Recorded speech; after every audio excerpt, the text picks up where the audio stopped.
Primeira Guerra Mundial chegava ao fim com um saldo de milhões de mortos.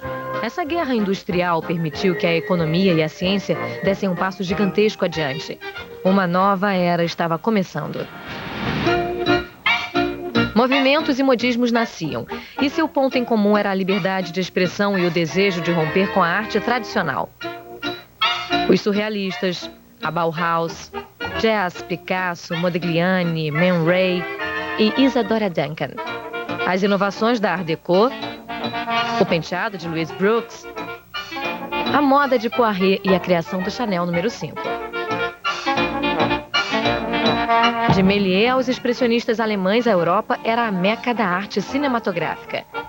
Mas a Primeira Guerra Mundial permitiu que os americanos se tornassem os maiores produtores de filmes do mundo em apenas 3 anos. Com a pressão da censura, as tramas se tornavam cada vez mais convencionais para preservar os valores morais americanos.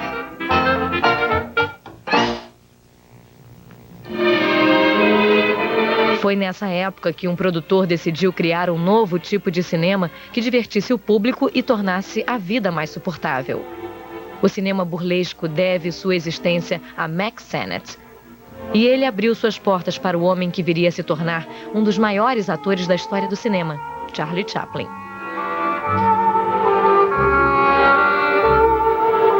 O homenzinho cuja silhueta é imediatamente reconhecida no mundo todo nasceu na Grã-Bretanha no dia 16 de abril de 1889. Não há informações específicas sobre o local de seu nascimento. Seus pais, artistas de teatro itinerantes, esqueceram-se dessa formalidade. My childhood was difficult. I was small for my age and spent a lot of time avoiding the groups of hooligans who ran through London. My mother was psychologically fragile and raised me on her own, my father having left home. I therefore spent my early years going from the family home to public welfare when my mother went into the hospital. At 9, one of my friends suggested I become an actor. I knew that my parents worked in music halls, but I had no idea what an actor was. I started at the Royal Theatre in Manchester.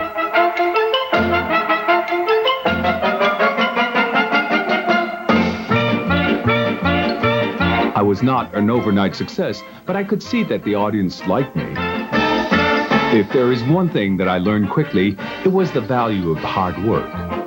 For more than 10 years, I traveled the length and breadth of England, shabby tours and empty theaters. I learned everything that a musical hall artist had to know: juggling, walking on your hands, making people laugh, playing comedy, and miming drama. In fact, it was thanks to my mother that I wanted to see through the human soul.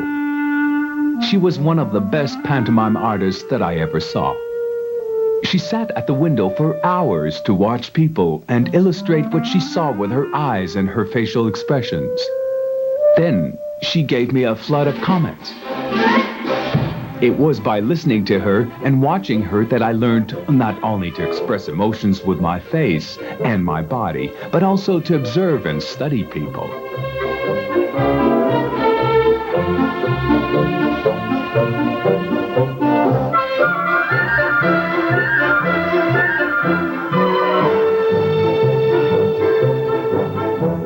I entered Fred Carnell's troupe in February 1908. My apprenticeship of the trade continued, and I created a new character for the stage. Audiences continued to react well, and we were hired to go to the United States. We left for a tour of this new El Dorado. Our music hall tour surprised and appealed to Americans. It was a success.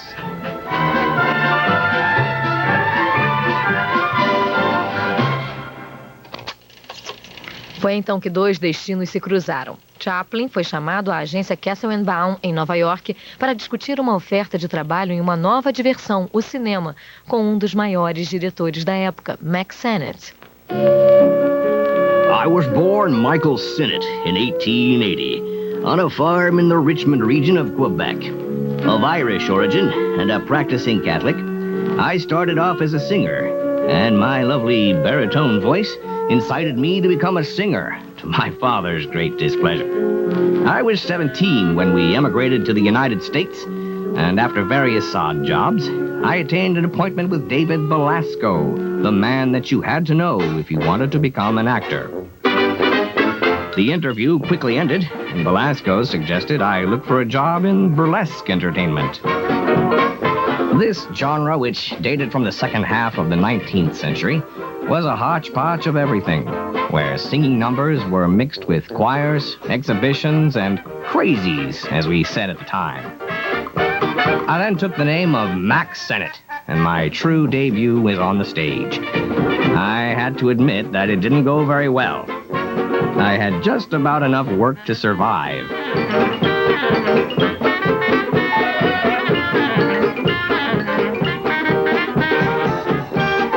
In 1909, the entire industry was based in New York, and 30 films a week were being made to entertain people. It was practically the only form of entertainment available to everyone. I worked as an extra for one of the big studios of the time, the Biograph, whose founding father, D.W. Griffith, would remain my idol.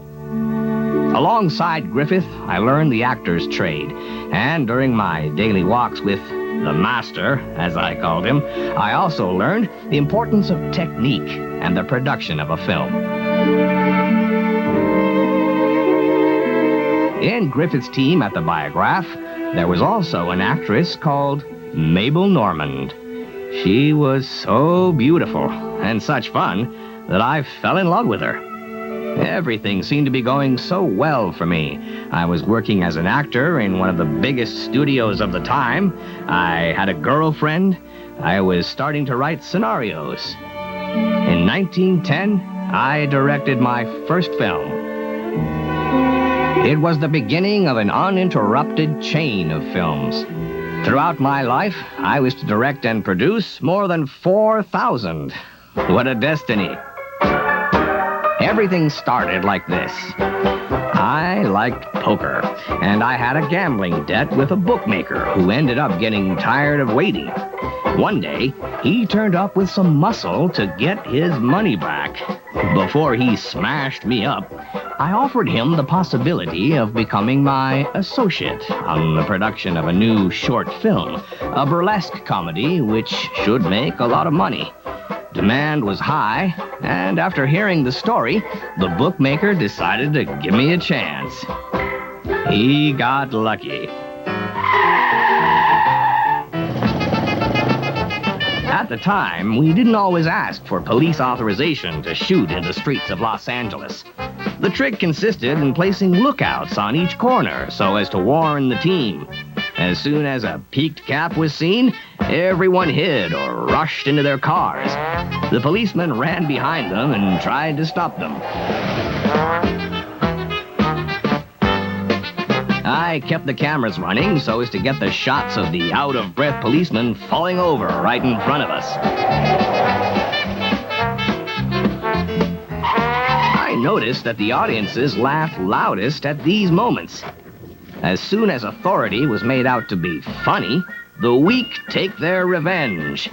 The idea came to me to create my own troupe of policeman actors and to launch a new genre, the Keystone Cops.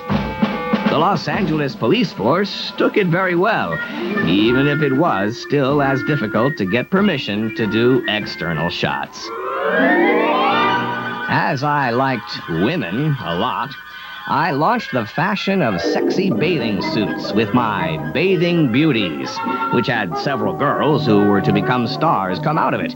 Carole Lombard, Gloria Swanson.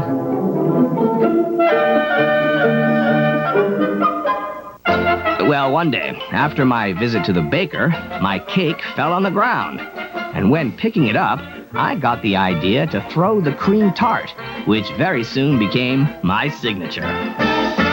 My films were projected all over the world, and the money was flowing in. My studios covered an area of 14 hectares, and I supervised the production of a dozen shoots. I controlled the scriptwriters, the stars, and the wild animals. In fact, I was the first independent to industrialize cinematographic production, delegating the work to men I trusted. I was present everywhere, and I intervened in all areas, from casting to the construction of sets, not to mention writing and the promotion of films.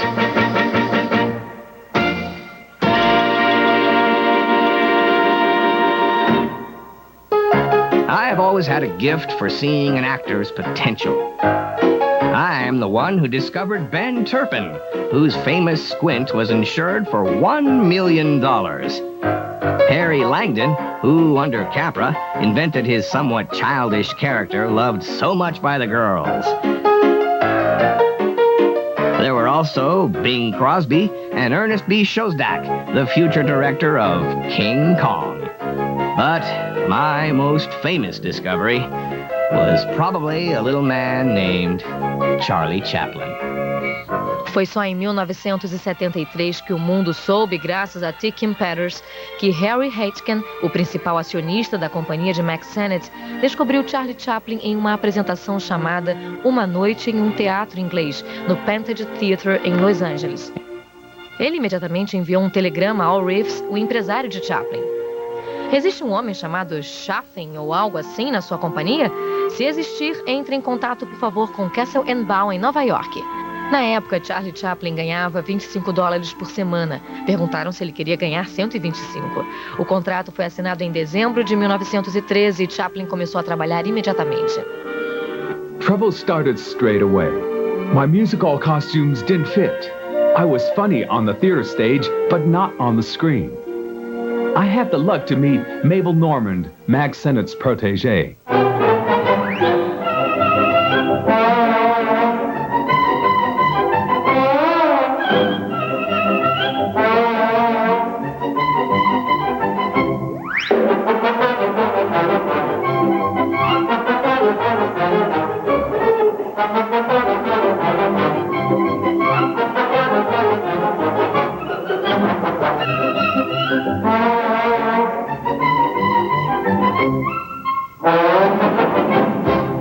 I didn't know anything about how to shoot a film and to act for cinema. And I didn't know how to hold myself in front of a camera. I didn't understand why I was being asked to move to the left, then to the right, just so that it matched a sequence filmed the day before. I was disconcerted when I was asked to react to an actor who was out of the shot and who would appear in the next day's shoot. With a lot of patience, Mabel explained all these techniques to me. She was an excellent teacher, and my role started to flesh out.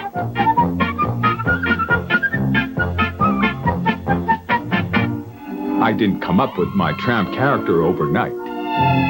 He was first of all cruel, mean, nasty, and debauched, well before becoming moving and friendly.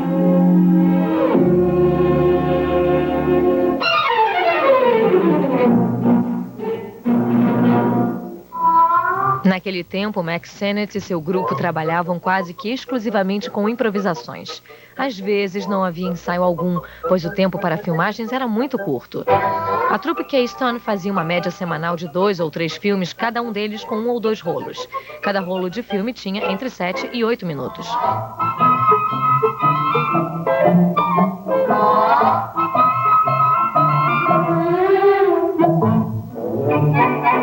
I quickly came to appreciate the camera and its lens, and I played around with it in the scenes which Sennett allowed me to write and direct.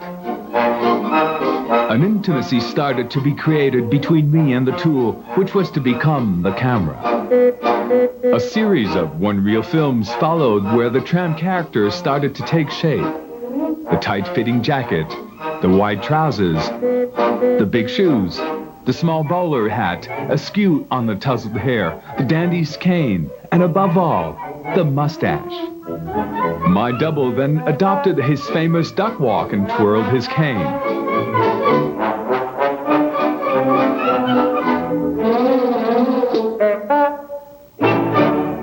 In the films from 1914 to 1917, it is very rare to see close-ups on me. I preferred medium and long shots, which give a better view of my gestures and movements. I remembered my mother's lessons and I moved using my body before my face. My childhood in the slums of London had toughened me up. I could take care of myself.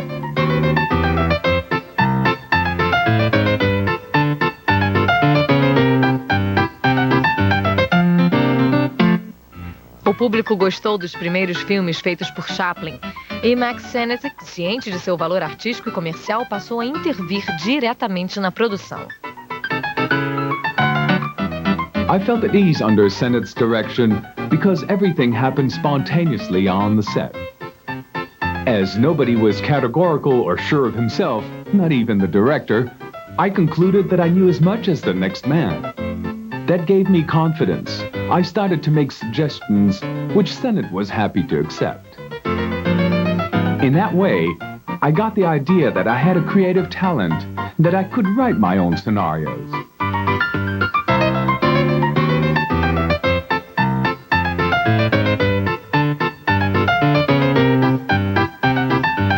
A few months after my arrival at Keystone, I went behind the camera. From June 1914, in the film Mabel's Married Life, I directed all the shorts that I acted in. This film announced my future productions, 35 short films for Keystone. Mas o talento de Chaplin, sua necessidade de ser independente e seu relacionamento com Mabel Normand, que apesar de não ser casada com Mack Sennett, continuava a ser exclusivamente sua, fizeram com que Sennett não tivesse qualquer tipo de ressentimento quando Chaplin saiu da Keystone em novembro de 1914. A indústria cinematográfica atravessava um período difícil. Havia os ataques do público conservador, associações cívicas e clubes femininos que denunciavam os escândalos e as extravagâncias de Hollywood. A little bit worried by the scandals which were erupting here and there, I decided to invest my money in land. After all, I descended from a family of farmers. I became one of the biggest landowners in the Los Angeles region by buying a hill which looked over all Hollywood. On this site of 152 hectares, I had 15-meter-high letters built, bearing the name of the residential project, Hollywood Land. But in 1929, the entire economy of the United States suddenly crashed. My dream of building an immense villa on the top of a hill looking over all Hollywood was reduced to the 50-foot-high letters, which for a while continued to announce the project Hollywood Land, which in turn disappeared into dust, taking the last 4 letters with it. I had started making films in 1911 on the death of my father. After my mother's death, I was no longer able to make a single film. When I died on November 5th, 1960, I had nothing left. I was buried in an anonymous grave until some of the actors from before got together and offered me a tombstone. After Keystone, I entered into S&A Studio, then joined the Mutual Film Corporation. My double had taken possession of me, and everywhere Charlie Chaplin stepped back to allow the tramp to step in. I came such a long way. I climbed to the top on my own, and despite the obstacles, I became a legend. My name shines in the Hollywood firmament beside the king and queen of the era, Douglas Fairbanks and Mary Pickford. I was politically engaged and paid dearly for my convictions, which leaned towards the left. But for the moment, the United States adored me. I did a tour to raise funds for the war. My campaign for Liberty bonds was a huge success. And then one day in 1919, Fairbanks, Griffith, Pickford, and I decided to create the first independent studio in the history of cinema. We were to be actors, directors, producers, and distributors of our films all at once. I reached the pantheon of stars and became almost a god. My character, the tramp, is known all over the world. I became rich, very rich. But my sentimental life was a real disaster. And from comedy that people knew at the beginning, I turned to melodrama and to dramatic films.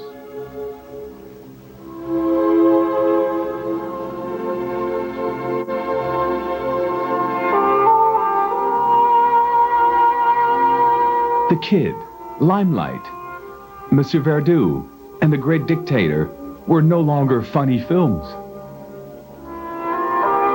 The burlesque dimension made way for emotion. The impact of my love life on the content of my films was impressive.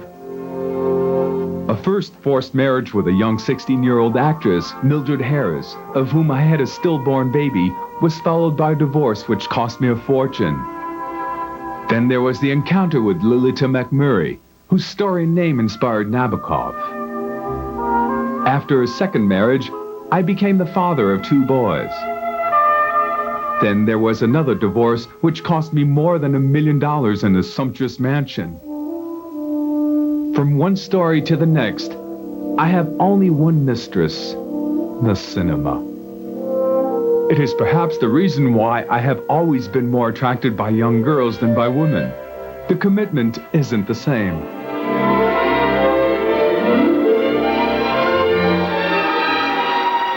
My liaison with Edna Purvins, my first real and unhappy love affair, was always tragic.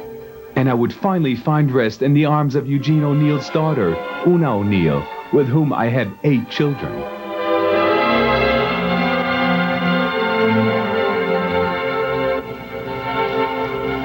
Sennett abriu as portas da arte cinematográfica antes de expulsá-lo novamente. Chaplin foi rejeitado por Hollywood devido à sua simpatia pelo comunismo e por defender os sindicatos, assim como por seu retrato crítico da mulher americana em Monsieur Verdoux. Ele acabou encontrando abrigo na Inglaterra. Como Orson Welles e Erich von Stroheim, ele era rebelde e criativo demais para uma América que sempre teve dificuldade de reconhecer suas fraquezas.